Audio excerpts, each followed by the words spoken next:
ways you can start a drawing. You can do straight lines, curved lines, shapes or tonal areas, and I don't recommend beginning with tonal areas because you can't go back into them again, and you really want to keep the paper white for as long as possible because once you've put a tone on it, you can't come back. So I like to start with some shapes, and I'm just doing some random shapes just as I feel like it. I have no idea what they'll be. They're just happening. This is an intuitive drawing. I don't have any plan at all except to see what happens. And I have some repeated shapes here. You can see these curvy shapes are repeated here and repeated here and repeated here. Now there's something we call rhythmic unity, which is that repeated shapes or colours or areas in a drawing or a painting tend to give it some sort of unity. So we're always looking for something to hold it together.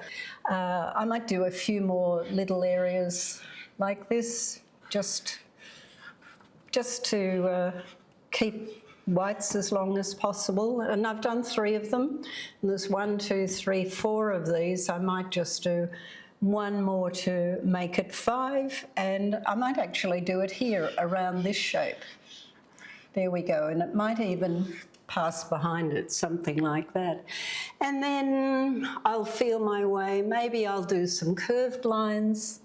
I might do one here, but I don't want to cross this because it's white, but I can feel where that line might go, and I'm going to carry it through there. So that's already unifying these 2 parts of the drawing. And as part of the rhythmic unity, if I have a curved shape going that way, then it's a good idea to something contrapuntal to it, in other words, coming from the other direction. And I might even just take the line of this down here and bring it around here. And now you can see I have 2 shapes that come inward, and of course that helps to pull the eye into the centre. Then I might bring one from here. I might put it behind here. Then I might even put some little joining shapes. Here's a way to unify these 2 areas, and I might pull this maybe all the way down here. And then another shape contrapuntal to this. You don't have to do that, but I like to counterbalance all the shapes. I guess that's my Libran star sign. We like balance and harmony. So this is the way I operate, but that doesn't mean you have to operate that way as well. Now, I haven't put in any straight lines simply because straight lines tend, if you put long straight lines on the drawing, unless it's going to be purely geometric, you don't want straight lines in the beginning because straight lines cut the page in half. But once you've got some basic shapes, I actually like to do vertical straight lines. And again, rather than go over the white areas, I might decide to do something here and maybe another one parallel to it, but not the same length. Maybe I'll even do another one down here. So with very few shapes, I'm already pulling it together. I might put a couple in here because that's carrying that idea through, and it doesn't have to be exactly the same. And I'm even going to cross it over this line. Somehow, there you go. I'm just building up some sort of little area of interest, and I can always put a few cross lines just to make it more vibrant, and I can do that too. Might even do some parallel cross lines here. You just build it up slowly. You need to stand back and get a feel for what you're doing. This line here, these lines are asking for repetition somehow, so I might even do a line almost parallel to that and almost parallel to this, but not meeting up with it. I might do a few more, carrying this idea of crossed lines through. Might actually put it in here, and this area will become more of a background area because I want to keep this shape, which is one of my original shapes, so I don't want to cross over it. And even though this line has made a shape here, this is not going to be a dominant shape. It's just helping the form, if you like, because it's a counterbalancing line to that one. So I can put some more verticals here.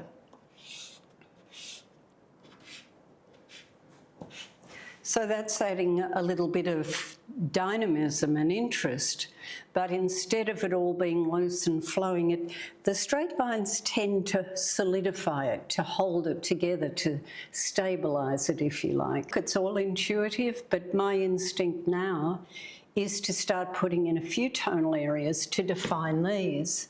So I might, for instance, even though I've done the lines here, I can still put shade over that. So I might pull a little bit of shaded area in here and stop at this line even. I don't have to cross it. Maybe this is going to be this is becoming a fundamental sort of block shape, and it's pushing this forward already and pushing this forward. If I want to make this edge more dramatic, I can make it darker, and I can even turn it into a kind of shadow area. So that means that this is going to have some sort of form, some sort of three-dimensional shape.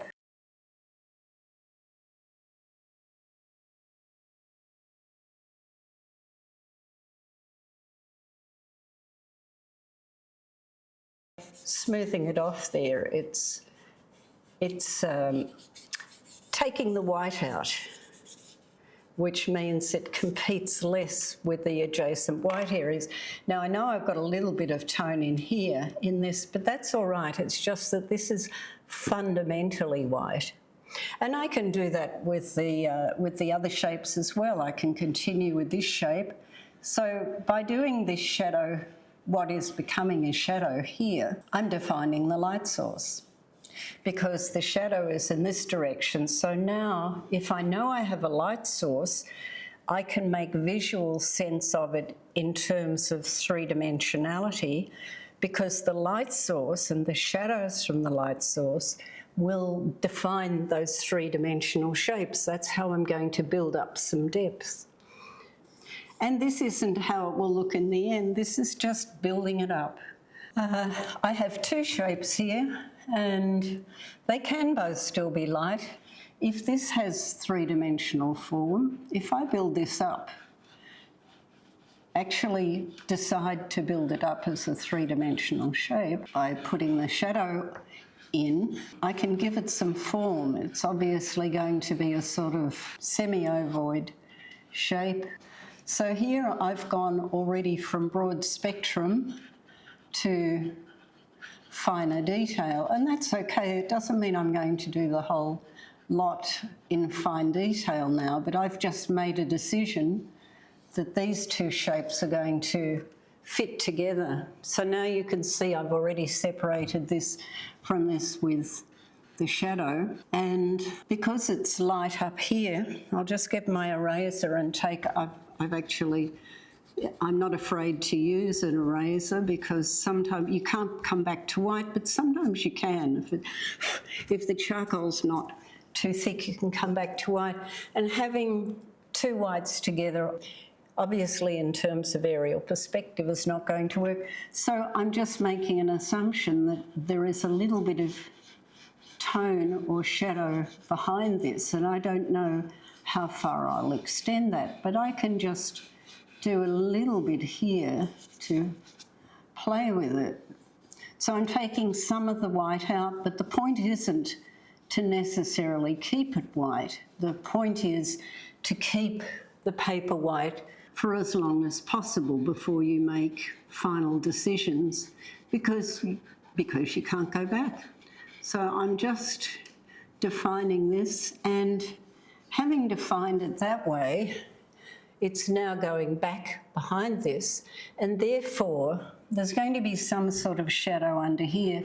So if I put the shadow under there as well, remember the light source, if we have some shadow under here, then it's still pushing it forward because this black is so strong. Now, if you do large areas of black, they recede. They just appear to be holes.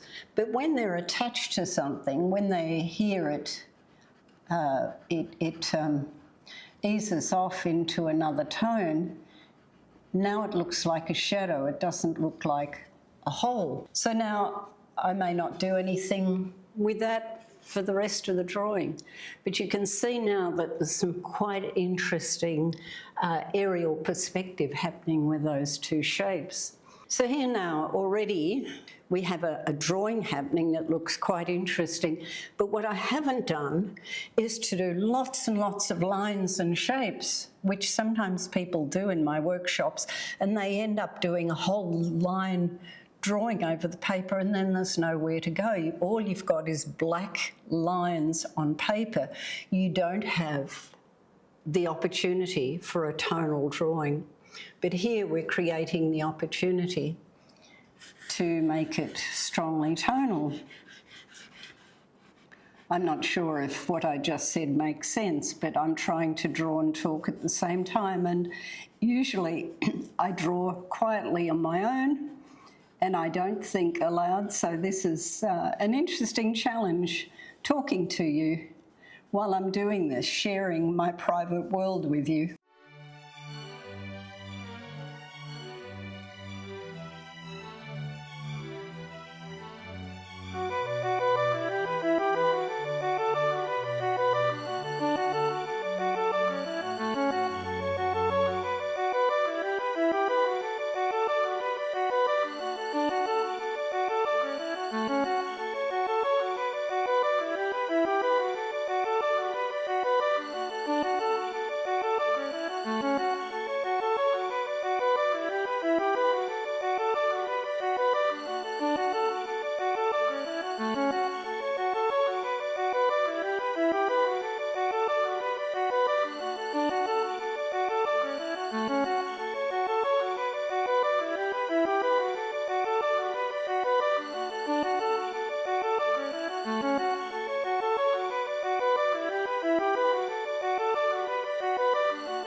you.